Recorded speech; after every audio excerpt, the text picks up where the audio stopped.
Assalamualaikum warahmatullahi wabarakatuh.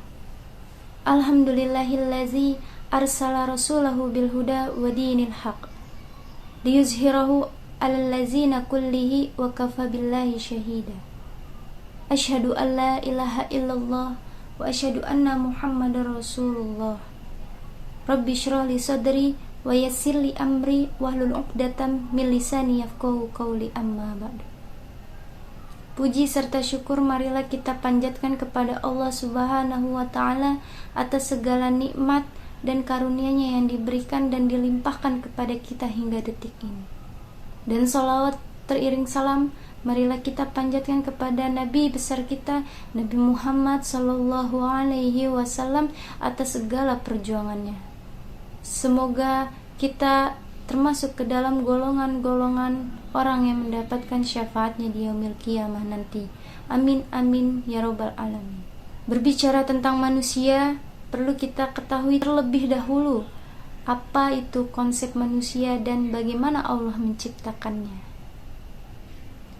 Manusia merupakan makhluk sosial, manusia merupakan makhluk yang Allah muliakan, dan manusia merupakan makhluk yang Allah hadirkan ke muka bumi ini dengan membawa kesuksesan. Manusia diciptakan melalui sperma, berawal dari sperma yang berjumlah ratusan bahkan ribuan sperma. Namun hanya satu yang berhasil dan berkembang menjadi janin hingga pada akhirnya kita dilahirkan ke muka bumi ini. Perlu kita ketahui bahwasannya manusia merupakan makhluk yang unik yang Allah ciptakan, berbeda dengan makhluk-makhluk lainnya. Manusia berbeda dengan tumbuhan, manusia berbeda dengan hewan, dan lain sebagainya. Sehingga manusia tidak dapat ditiru oleh manusia lainnya maupun alat-alat canggih lainnya. Allah menciptakan manusia dengan sangat detail. Tidak hanya wajah yang membedakannya, tidak hanya parasnya, tidak hanya sidik jarinya, bahkan hal sedetail itu, frekuensi suara yang Allah ciptakan itu berbeda antara manusia satu dengan manusia yang lainnya. Kalaupun ada alat yang dapat mendeteksi frekuensi suara, itu pasti sekian persen ada perbedaan di dalamnya. Kemudian manusia memiliki lidah yang biasa kita gunakan untuk mengecap, merasa, berbahasa, dan berbicara, yang terkadang suka menyakiti hati seseorang. Itu memiliki lebih dari 1000 titik pengecap lidah dan bisa mengunyah makan setiap harinya sebanyak 2500 kali. Kemudian masih berbicara tentang manusia memiliki dasar atau memiliki pekerjaan dasar yang harus dilaksanakan. Pekerjaan dasar manusia adalah berpikir. Jika kita melihat pada penciptaan diri kita saja, maka kita akan melihat kebesaran Allah Subhanahu wa ta'ala yang ada di diri kita. Wa nafakhtu fihi minar ruh, dan ruh tertuang di dalam Al-Quran sebanyak 25 kali. Adapun ruh ini memiliki beberapa elemen substansi yang melekat di dalamnya. Elemen substansi ruh di antara yang pertama adalah akal. Akal di dalam Al-Quran disebutkan sebanyak 49 kali dalam bentuk kata kerja atau fi'il.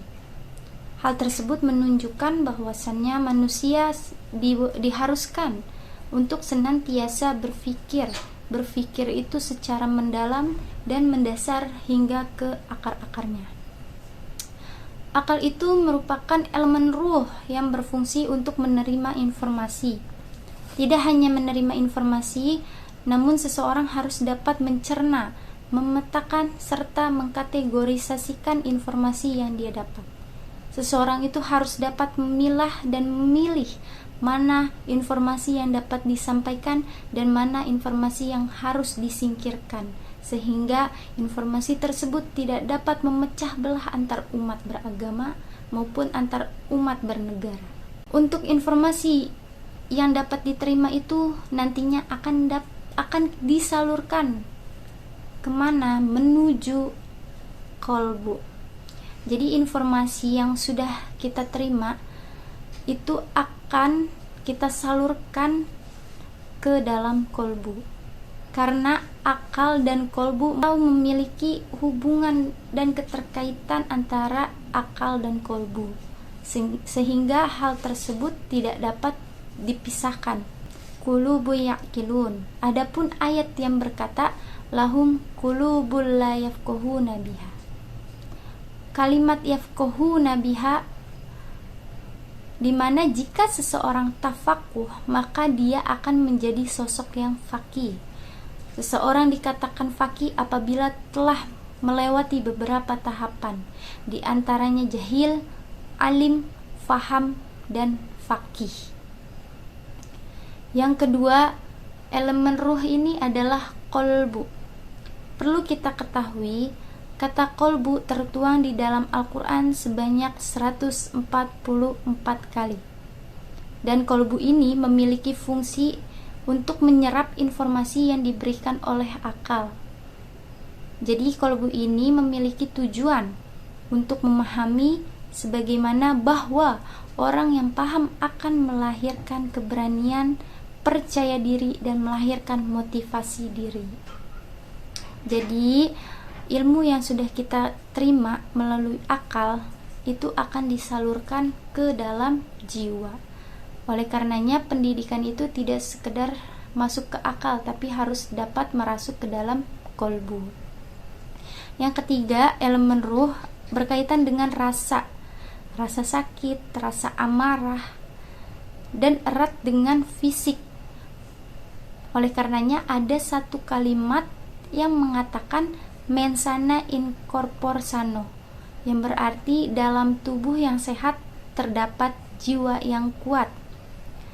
Jiwa yang sehat juga merupakan satu tujuan pendidikan. Dan elemen ruh ini merupakan dasar kurikulum yang harus diperhatikan. Mengingat dan berbicara elemen ruh dan manusia tidak terlepas dari penyakit utama yang dapat memperkeruh jiwa. Di antara penyakit utamanya ada syirik, fasik, kufur, dan maksiat. Dengan demikian, ruh yang kotor harus segera dibersihkan. Pembersihan jiwa ini ditujukan untuk menciptakan insan kamil.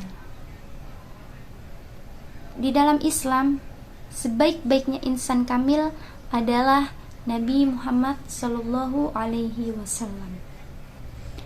Dikatakan demikian karena Nabi Muhammad merupakan manusia yang memiliki akhlak yang sempurna, akhlakul mulia, serta hidup dan wafatnya itu diwafatkan oleh Allah Subhanahu wa ta'ala.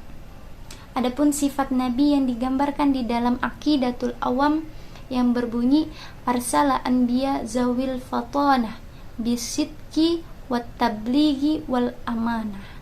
Jadi Nabi Muhammad ini memiliki beberapa sifat-sifat. Di antaranya yang pertama adalah fatanah, yang kedua adalah sidik, yang ketiga adalah tabligh, dan yang keempat adalah amanah. Kiat-kiat kita sebagai manusia untuk dapat mencapai insan kamil, yang pertama itu adalah tahalli. Tahalli itu membersihkan jiwa dari segala keduniawian.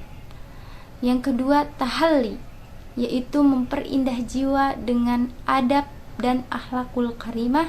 Dan yang ketiga adalah tajalli. Sekian dari saya, semoga apa yang saya paparkan dapat berguna dan bermanfaat bagi kita semua. dan semoga kita dapat mencontoh insan kamil kita, yaitu Nabi Muhammad Sallallahu Alaihi Wasallam, dengan menerapkan sifat-sifatnya dan mengambil pembelajaran yang dapat kita gunakan dalam kehidupan sehari-hari. Terima kasih. Allahumma wafiq ila aqwamit thoriq. Assalamualaikum warahmatullahi wabarakatuh.